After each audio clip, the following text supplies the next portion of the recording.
Alhamdulillah, innal hamdalillah nahmaduhu wa nasta'inuhu wa nastaghfiruhu wa natubu ilayh wa na'udzu billahi ta'ala min shururi anfusina wa sayyiati a'malina may yahdihillahu fahuwal muhtadi wa man yudlil falan tajida lahu waliyyan murshida wa ashhadu an la ilaha illallah wahdahu la sharika lah wa ashhadu anna muhammadan abduhu wa rasuluhu sallallahu alayhi wa ala alihi wa ashabihi wa man tabi'ahum bi ihsanin ila yawmiddin wa ba'd. doomu ndey ñu sant borom bi subhanahu wa taala sant bi yàlla ak màggaayam sant bi yàlla ak koyam di tuub di dellu si moom di sàkk si moom ndimbal di ko ñaan moom tabaraka wa taala musal ñi suñu ay bakken ak suñu ñaawte fu jëf. alhamdulilah comme ni ñu ko xamee rek ba tey si cadre faj bi la ñuy yëngatu mooy si cadre ruqyatu charia ak médecine traditionnelle ak prophétique. léegi tey si kàttanu yàlla incha allah ñu ngi fas yéene waxtaanee si benn point bu nekk mooy li nga xam te moom mooy hémorroïde.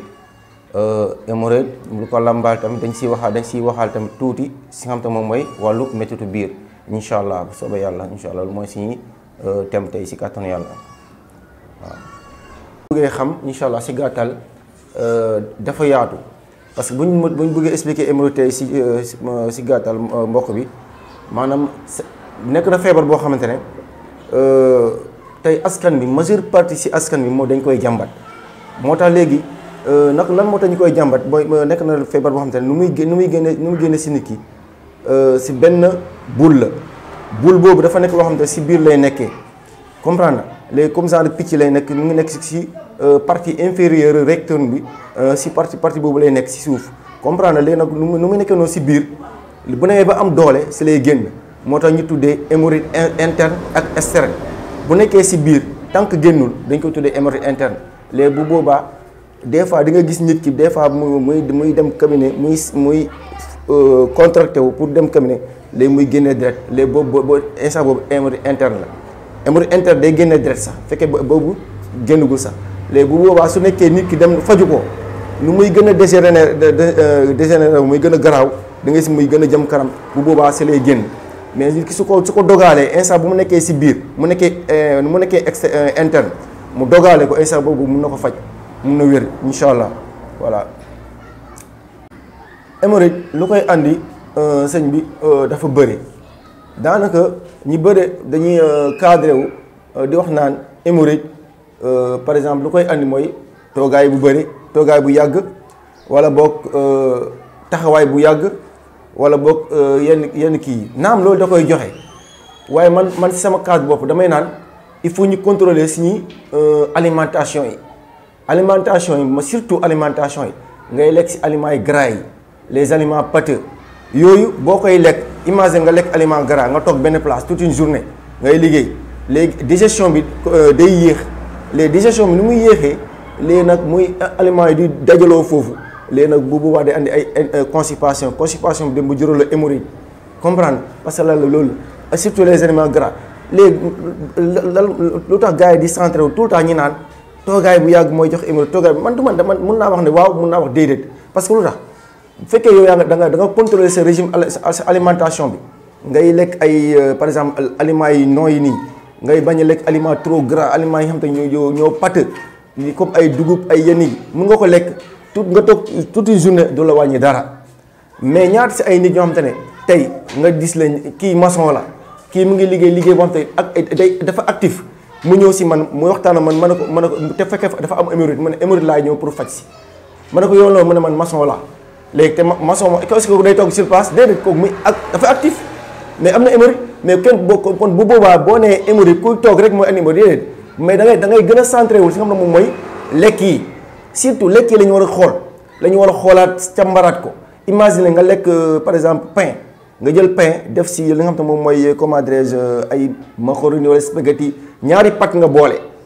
yaa ngi boole ñaari pat léegi nga lekk loolu léegi nag mun na la toog 8 heures jusqu'à 9 heures temps pour mu digérer léegi nag balaa muy digérer nga ñëwaat diggante bi heure añ jot nga lekkaat ceeb tamit léegi imagine ñaari yooyu di muy diisee noonu balaa muy digérer il faut nga am hémorroïde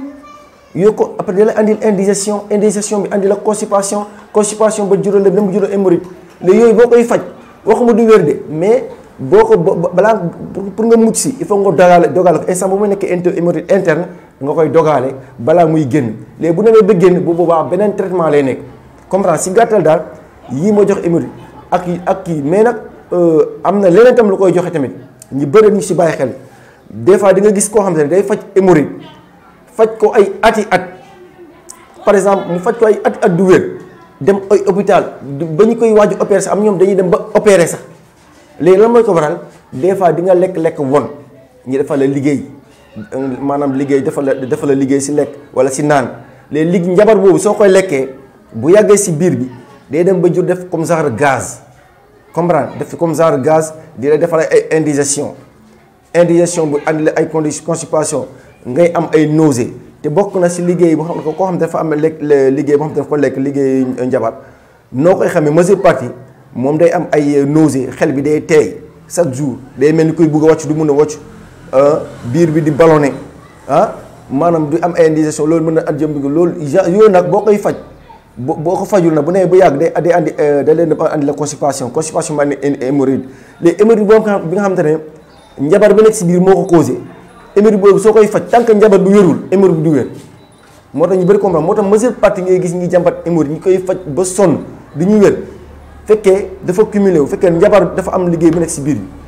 léegi tant que liggéey boobu wérul hémorroïde boobu du wér moo tax il faut moo hémorroïde maanaam si gàttal la lu koy causé dafa bëri moo tax njabar boobu parce que lan ñu ngi koy placé si lekk lañ koy def wala si naan des fois tam dañuy yónni rab parce que rab bi dugg si yow placé liggéey bi génn dem parce que yéen yàlla moom sal moo ne inna cheytaane yajri min ibni aadama kama jara dam bi yéen bi nee na cheytaane day daw si veine doomu aadama comme ni deret di dawee sa veine day dugg si yow placé liggéey bi génn dem maanaam si gàttal daal maanaam hémorroïde bi soo ko bëggee boo bëggee mu ci loolu façon liggéey boobu loolu lañ tuddee liggéey blocage liggéey bu ñuy placé si biir bi moom lañ tuddee liggéey blocage léegi liggéey blocage boobu suñ ko defee si biir bi si ñoom seen jubluwaay nekkul ne pour biir bi metti de dañ ko def ngir tëj la ngir nga am ay jafe-jafe les jafe-jafe yooyu les biir bi nu muy gën a yàgg muy andi ay jafe-jafe noonu lay andi. si gàttal daal lii laa la moo tënkal si daal si cause yi incha allah mais hémorroïde moom si dafa nekk loo xam te ne bon garaaw na garaawul su commencé saigner nit ki daal bul paniquer fexe lekk nga jéem a gaaw dem seeti gis médecin mu consulter la wala nga dem gis benn tradipraticien mu xool la ngir nga mun a gaaw a dégager affaire sinon nu muy gën a dem muy gën a garaaw te si bëgg demee am na phase boo xam ne bu si tollee mooy bu génnee si boobaa faj bi si lay gën a durer incha allah wala moo loolu laa bëgg incha allah. waaw hémorroïde interne si gàttal daal moom nu muy ñoom ñaar lan mooy seen différence bi mooy hémorroïde interne xam nga moom si biir lay nekk xam nga koy wax la waxtaan si biir lay nekk léegi nag ñoom ñaar ñoom bokk ni ñuy manifester bii day génnee deret bii day génnee deret ay boule lañ boule bi si biir la nekk les boule bi mu ngi nekk si partie inférieure rectum bi foofu la nekk léegi nag moom nu muy gën a nekk foofu muy gën a yàgg nag si boule bi fa lay nekk des fois nit bu demee cabinet fekkee mu ngi am hémorroïde interne demee cabinet des fois day génn su demee ba mu duggaat léegi nag bu boobaa moom gis na ko bu boobaa su si jógee def traitement mun na gaaw yàlla mun na ko muccal comprendre parce que lan moo tax deret bi di génn parce que contraction yi muy contracté wu noonu parce que da ngay xool ne boule boobu mooy boule bi lu ko formé moom mooy veines yi ñoo ko formé ak artères yi ndaw yi ñoo ko formé ak capillaires yi ak fibre musculaire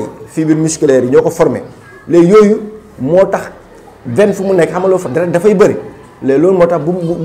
ni ngay contracté wu noonu soo contracté deret bi di gaaw a génn léegi deret boobu buy génn noonu garaawul parce que c'est normal parce que ni nga des fois da ngay gis ñoo xam day dem cabinet muy forcé léegi ni mu forcé noonu deret génn mu tiit yaakaar ne lu garaaw la fekk hémorroïde mooy saigné noonu léegi yooyu ñun dañ koy traité bu mu wér si kàttanu yàlla incha allah bi isna parce que am na ñoo xam te ne dañ koy suivre les externes bi nag bu demee nu muy hémorroïde externe bi boobu nag moom mooy xam te booy bu newee ba garaaw su newee ba toll si phase boo xam te dafa garaaw boobu day génn léegi su génnee nag instant boobu nag boobu nag toog na si deuxième phase boobu nag traitement bu sérieux lay laaj bu boobaa dañ koy day ñëw ñu muy suivre traitement ay rendez-vous ñu koy topp si kàttanu yàlla bu mu tane ñaar yëpp si kàttanu yàlla dañ koy faj incha allah. waaw hémorroïde moom conséquence am man moom dafa bëri mun nañ ko wax ci côté bu nekkee mun naa wax ne man dama koy diviser bu nekkee côté góor yi la côté góor lu mu yàqal góor dafa bëri parce que boo xoolee hémorroïde ak siti dañoo lié parce que boo xoolee des fois am na ñu koy tuddee jàngoroy kajoor am na ñu koy tuddee jàngoroy kajoor ñii dañuy tuddee siti jàngoroy kajoor am ñuy tuddee hémorroïde sax jàngoroy kajoor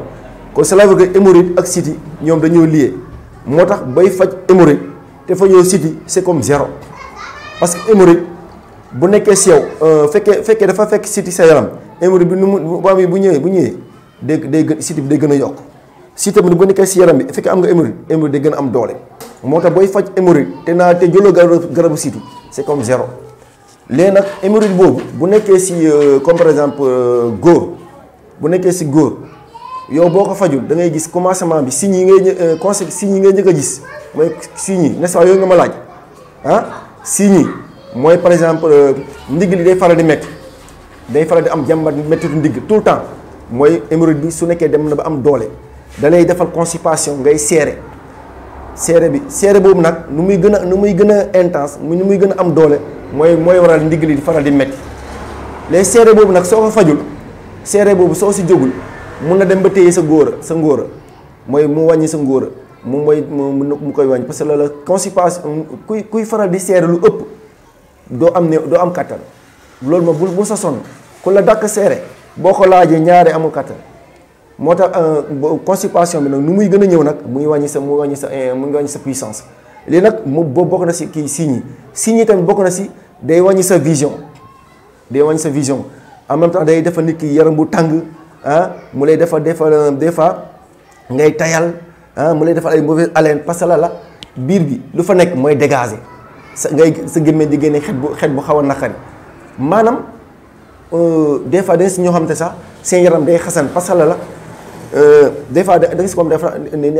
day xasan naan ko siti la naam siti da koy def mais hémorroïde bu demee am doole day def sa yaram day xasan sa bët yi day xasan ngay toxoñ parce que la bu demee day dem ba dee téye si dit yi maanaam hémorroïde nu muy def nit ki dafa bëri comme si gàttal daal côté nii lay jàpp góor mais bu nekkee côté jigéen la jigéen bi su demee bu nekkee si jigéen mun na téye ba dem ba tere ko am doom comprendre maanaam nu mu koy teree am doom mooy côté njurukaay bi mun na dem ba tilimal ko parce que nu muy gën a lekk nu muy gën a am constipation biir bi nu muy gën a am constipation seere bi nu muy gën a tilim njurukaay nu muy gën a am ay tilim bu boobaa pour mu jàpp ëmb du yomb comprendre léegi bu boobaa hémorroïde maanaam ak siti bi nu muy lié ak siti bi tam day gën a yokk siti bi si jigéen tam siti bi nu muy gën a am si moom doole à cause de hémorroïde bi bu boobaa pour faj ko pour am doom maanaam du yomb day mun na fatt trompe yi boucher trompe yi comprendre créer ko ay complications yu bëri maanaam si gàttal daal bu ñu ko doon lim fii côté góor yi et côté jigéen nu muy yàq dafa bëri maanaam siti daal conséquence am dafa bëri kii nu mu tudd hémorroïde moo nekk jàngoro boo xam ne rek maanaam gars yi moom c'est dafa nekk jàngoro boo xam ne instant bi nii ñu koy jàmbat dañoo bëri mais comme sànq nii maa ngi expliqué benn point mooy ñi nga xam ne dañoo lekk bu bon par exemple boo ko lekk bu bon instant boobu hémorroïde bu nekkee si yow boo koy faj te fekk fajoo liggéey bu bon bu nekk si biir bi hémorroïde du wér bu la kenn na moo tax ngay gis ni ko xam te day faj hémorroïde ay at du wér man faj naa benn paa boo xam dafa ñëw si man mu ne ma dama am tension ma ne ko dama am tension ma ne ko waaw ma ne ko jëlal garab bi nga dem nga utiliser ko semaine prochaine nga ñëwaat mu jël garab bi dem semaine prochaine mu ñëwaat mu ne ma yow way sa garab bi baax naa man ma sa garab da nga ko jël pour sama tension mais dafa fajaale sama hémorroïde ma ne ko waaw ma ne ko garab bi day faj hémorroïde day faj tension day wàccee suukar day faj jabet ma wax ko loolu ma ne ko day faj jabet mu ne ma après si laa ko mu ne ma sama hémorroïde bi dem naa ba amatuma espoir pour man dootul wérati ma parce que dama ko faj ay at maa koy faj dem naa ba à la fin fajatu ko ma moo tax bu ma ñëwee si yow su lu ñëw ma sax affaire hémorroïde affaire diabète la kii tension laa doon wax ma ne ko nag si laa ko consulter léegi bu ma ko consulter ñuy waxtaan ba ñu pare ma ne ko yow da ngaa am lekk bu bon bu nekk si biir bi loolu moo waral hémorroïde bi di gaaw parce que man ne ko ñun nag suñu garab yi dañ koy mocc garab yi dañ leen di mocc dañ leen di coraniser comprendre léegi nag bu ñu ko moccee ay lañ siy def léegi boo ko naanee fekkente ne lii da li nekk si yow faj hémorroïde simple la si kàttanu yàlla dina si bu fekkee hémorroïde dafa rax si kàttanu yàlla dina si def day def chifa après si la nag jëlaat traitement hémorroïde mu continuer ñaari traitement yi yàlla defal ko jàmm balaa 2 mois 3 mu commencé effet picc yi commencé seey maanaam si gàttal daal hémorroïde daal maanaam dafa nekk lu feebar boo xam te ne bon il faut gars yi bàyyi si xel bu baax topp ko dafa nekk loo xam te ne gars yi liñ dafa sew comprendre nekkul ne da ngay suivre traitement hôpital kese wala traitement garab yi reeni kese déedéet des fois il faut nga xool sa biir lan moo fa nekk ndax dafa rax wala raxul waaw loolu mooy problème parce que hémorroïde des fois lu koy créer njabar bu nekkee si biir bu yàgg day décomposé wu yàgg déposé def ko ay genre simple andi ay ballonnement ay air ba jural la hémorroïde léegi nga yaakaar ne hémorroïde simple la chaque fois muy dem moo tax de si gàttal daal loolu laa doon expliqué nii pour gars yi comprendre ko lan mooy hémorroïde dëgg incha allah. waaw alhamdulilah pour éviter hémorroïde loolu dafa nekk loo xam te ne dafa simple dafa nekk loo xam te ne maanaam nit ki moo war a contrôler régime alimentaire am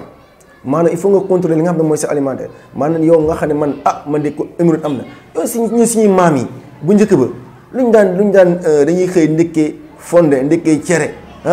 dañuy xëy dañu am seen biir day normal duñu pour ñu ay yenn feebar yi doo ko dégg mais ñun nag ngay xëyee macha allah ñun loolu lañ tàmm dañuy xëyee ndekkee mburu lekkee añee ceeb ngoon tam lekkaat ceeb wala ñu lekkaat ay aliments pâteux léegi yooyu dajale suñu biir yooyu boo ko moytoo nga xeex ko boo xëyee bu la neexee nga lekk mburu mais ngoon nga xool loo lekkee cere wala fonde lekk bu oyof surtout guddi gi parce que guddi gi yenn aliments yi diis yi comme ay yàpp wala ceeb bu duggee si biir balaa moo digérer il faut mu dem 8 heures ba 9 heures de temps pour mu digérer léegi yooyu temps boobu muy def noonu su nekkee yow da nga lekk lu diis nga tëdd surtout defoo benn effort yaa ngi ne teg léegi bu boobaa yaa ngi lor sa bopp moo tax nit ki moo war a faj boppam yent yàlla Muhammad sallallahu alayhi wa sallam mu ne nit ki bu lekkee guddi bu reeree guddi lekk bu diis wala mu lay reer ba suur war ngaa doxantu lu tolloog borom xam-xam yi lu ñu ko xaymaa ñu ne lu tolloog 30 minutes nga dox lu tolloog 30 minutes nga ñëwaat nga doog a tëdd su fekkente ne yow naroo tëdd sa heure tëdd jotul ba la neexee mu nga toog lu yàgg nga waxtaan nga doog a tëdd mais fekkee da ngaa gëmmeetu bu nga tëdd léegi la war ngaa doxantu lu tolloog 30 minutes nga ñëw tëddaat loolu pour la pour balaa ngay tëdd affaire bi mu xaw a digérer tuuti wàcc mouvement boobu ngay def noonu day permettre may doole kii bi digestion bi pour mu daal di facile comprendre léegi loolu nag moo tax tamit côté surtout ni may conseillé ñi xam te ñooy am yenn âge yi mooy yenn âge yi par exemple nga am par exemple 50 ans jëm kaw ngay contrôler nga xam te booy lekk guddi nga su nekkee da ngay reer ngay teel a reer loolu mun na la muccal reer normalement si yoon 6 heures war nga fekk nga reer 6 heures 7 heures war nga fekk nga reer bu yàgg mais nga toog ba ay xaaju guddi ay 9 heures 10 heures heure boobu du heure reer normalement 6 heures 7 heures war nga fekk nga reer waaw ba ko defee le temps ngay nekk si say activité de préparation def say ak julli kii day fekk affaire mu ngi wàcc boo tëddee doo am benn problème léegi yooyu nit ki war na si veiller bu baax pour hémorroïde maanaam côté biir dafa nekk loo xamante ne dafa sensible moo tax biir daf nit ki daf ko war a di contrôler surtout hémorroïde moo tax yooyu man conseil boobu laa bëgg jox nit ñi en même temps surtout boo gisee hémorroïde boo xamante ne boo commencé am indigestion ngay lekk mu yéex a rees bul ko sàggane gaawal nga dem gis médecin nga dem gis sa médecin mu consulter la xool sa biir lu si nekk lan moo waral indigestion bi wala nga dem gis sa praticien bi mu xool sa biir lan moo si nekk pour ñu xool xam lan moo si nekk parce que ni nga koy sooxaale noonu mun na dem ba hémorroïde bi ñëw surtout constipation parce que indigestion boobu mooy dem ba andi constipation bi dem ba andi hémorroïde moo tax instant boobu nit ki foofu la war a di contrôler boppam comprendre nit ki il faut ñuy bàyyi si xel si ñuy bopp maanaam sa yaram da nga koy déglu da ngay am seetlu sa yaram nit ki tout le temps da ngay am seetlu sa yaram boo gisee ne tey maa ngi sentir lii sama yaram taf nga dem gis médecin bi mu xool la wala nga gis sa tradipraticien mu xool la loolu moo conseil boobu laay gos population bi ñu bañ a am négligence seen bopp quoi incha allah waaw alhamdulilah durée bu ñu war a faj hémorroïde ça dépend si cas yi am ñoo xam te ne bu nekkee hémorroïde interne la hémorroïde interne man mun naa ko faj ay 1 mois 2 mois yooyu du yàgg sax des fois mun na nekk 1 mois ça dépend si nit ki nu muy farloo si jël garab yi des fois di nga jox nit ki garab du ko respecté mais nit ki su respecté garab yi normal comme nu ma ko waxee 1 mois hémorroïde interne day wér même su tanew sax dina sentir tout ay séquelles mais dina tane mais hémorroïde externe moom boobu moom tamit nit ki mu am na garab yi ñu koy préparé bu ko jëlee 2 mois si kàttanu Yàlla day disparaître waaw am ñoom te ne nag mun na am na cas yoo xam te ne buy doog a génn moom mën nañ ko faj 1 mois sax mu tane comprendre hémorroïde interne moom si gàttal daal ñun si diir 2 mois moom dañ koy faj hémorroïde externe interne si gàttal daal waaw si diir 2 mois nit ki suivre traitement mais il faut mu ñëw toog ñu consulter ko waxtaan moom parce que man sama faj si noonu laay fajee il faut ma gis nit ki bu ñëwee mu toog jàkkaarloog man ma daal di koy consulter damay waxtaan moom poser ay questions en fonction de ses réponses si laay basé wu pour xam lan moo nekk si moom ndax liggéey la wala rab la wala cat la wala ndax lii dafa hémorroïde simple la wala du hémorroïde simple loolu si loolu la ñuy basé léegi bu ko defee bu ñu xamee lan mooy cause bi après bu boobaa ñu suivre ko defal ko traitement si kàttanu Yàlla bu si biir traitement bi bu respecté ñu tam suñuy engagement Yàlla mun nañ defal chifa ndimbal incha allah loolu la waaw ñu ngi sant waa Daara Info si seen teewaay bi fii incha allah yàlla na leen yàlla defal jàmm yàlla defal leen lu kawe seen njort vraiment di nuyu mbokk internet yi nga xam te ñoo ñuy seetaan ñoo di leen sant leen gërëm vraiment yàlla defal leen jàmm incha allah di leen xamal ne fii mooy bërëb bi fii mooy centre Ruqya Chifa dañuy yëngu si wàllu ruqyatu sharia faju waru rab liggéey cat ak hémorroïde tension diabète ndoxum siti impuissance sexuelle stérilité chez la femme ak yeneen feebar yi yu bëri ci kàttanu yàlla incha allah léegi ñu ngi fii jaxaay lañ nekk suñu numéro téléphone mu ngi nekk 77 028 84 84 77 028 84 84 ak 77 536 43 98 77 536 43 98 waaw alhamdulilah asalaamaaleykum wa rahmatullah